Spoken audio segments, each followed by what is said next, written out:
गांधी वाड्रा परिवार के नेतृत्व में कभी देश पर राज करने वाली कांग्रेस की हैसियत या तो क्षेत्रीय पार्टी जैसी हो गई है या फिर वोट कटुआ जैसी। यही वजह है कि बिहार में करारी हार के बाद कांग्रेस के नेताओं ने गांधी परिवार के सामने नई मुसीबत खड़ी कर दी। बिहार कांग्रेस के करीब 23 सीनियर नेताओं ने पत्र लिखकर सोनिया गांधी से तत्काल कार्य समिति की बैठक बुलाने और हार पर चिंतन करने के लिए कहा। गुलाम नबी आजाद और कपिल सिब्बल सहित कई बड़े नेताओं के लेटर बम से कांग्रेस उभर भी न पाई थी कि बिहार के नेताओं ने एक नया लेटर बम फोड़ दिया और राहुल गांधी और प्रियंका वाड्रा पर सीधा आरोप लगाया कि पार्टी यहां चुनाव मैदान में संघर्ष कर रही थी और ये दोनों छुट्टियां मनाने में व्यस्त थे। बिहार चुनावों में विपक्षी गठबंधन को 110 सीटें मिली हैं। 15 साल की सत्ता विरोधी नाराजगी के बावजूद एनडीए 125 सीटों के साथ सरकार में वापसी करने में सफल रही है और इसकी एक वजह कांग्रेस का प्रदर्शन भी माना जा रहा है, जो 70 सीटों पर लड़कर केवल 19 ही जीत दर्ज कर पाई। इस प्रदर्शन के बाद से न केवल सहयोगी कांग्रेस से उखड़े हुए हैं बल्कि पार्टी के भीतर कलह भी और तेज हो गई है। पहले विधायक दल का नेता बनने के लिए 2 विधायकों के समर्थक बैठक में भिड़ गए थे। अब कहा जा रहा है कि पार्टी के 23 वरिष्ठ नेताओं ने अंतरिम अध्यक्ष सोनिया गांधी को पत्र लिखा। सूत्र बताते हैं कि इस पत्र में कहा गया कि कांग्रेस कार्य समिति की बैठक में तुरंत बुलाकर चुनावी असफलता पर चर्चा की जाए। कथित तौर पर पत्र में पार्टी में संगठनात्मक चुनाव की भी मांग की गई है। रेडिफ पर प्रकाशित आर राजगोपालन की रिपोर्ट में बताया गया कि सीडब्ल्यूसी के 5 सदस्यों ने इस पत्र को लिखे जाने की पुष्टि की है।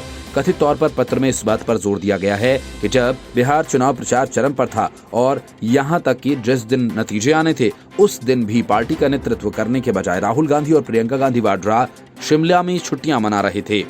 पत्र में बिहार की चुनावी असफलता के संदर्भ में कांग्रेस नेताओं द्वारा कई तरह की चिंताएं जताई गई हैं। साथ ही अहमद पटेल के कोरोना संक्रमण और महामारी के कारण नई दिल्ली स्थित पार्टी मुख्यालय 24 अकबर रोड में राजनीतिक गतिविधियां ठप्प होने को लेकर भी चिंता जाहिर की गई। पत्र में राहुल गांधी और प्रियंका गांधी वाड्रा के नेतृत्व में भरोसे की कमी दिखाई पड़ती है। हालांकि सीडब्ल्यूसी ने संगठनात्मक चुनाव के संकेत दिए हैं, पर पार्टी से जुड़े लोगों को आशंका है कि फिर से सब कुछ सर्वसम्मति का हवाला देकर निपटा दिया जाएगा।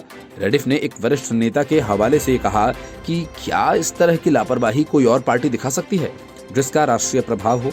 रिपोर्ट में एक अन्य नेता के हवाले से पार्टी में पैदा शून्य को लेकर कहा गया, कांग्रेस केवल प्रवक्ताओं के टेलीविजन बहस के आसार ही चल रही है।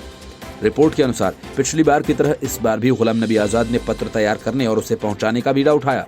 पूर्व केंद्रीय राज्य मंत्री जितिन प्रसाद ने कहा कि हम युवा नेताओं के पास कोई रास्ता नहीं बचा, सिर्फ विचारधारा की वजह से हम कांग्रेस के साथ हैं।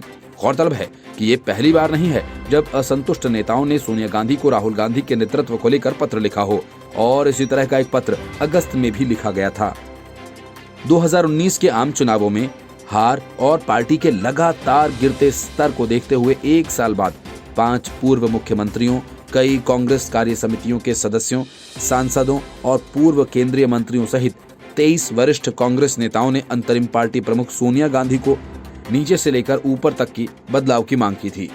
इस पत्र से कांग्रेस पार्टी के भीतर हंगामा मच गया था, जिसके बाद पूर्व कांग्रेस अध्यक्ष राहुल गांधी ने कथित तौर पर कांग्रेस के दिग्गज नेताओं पर बीजेपी के साथ मिलीभगत करने का आरोप लगाया था। हालांकि बाद में उन्होंने इस बात से इनकार कर दिया।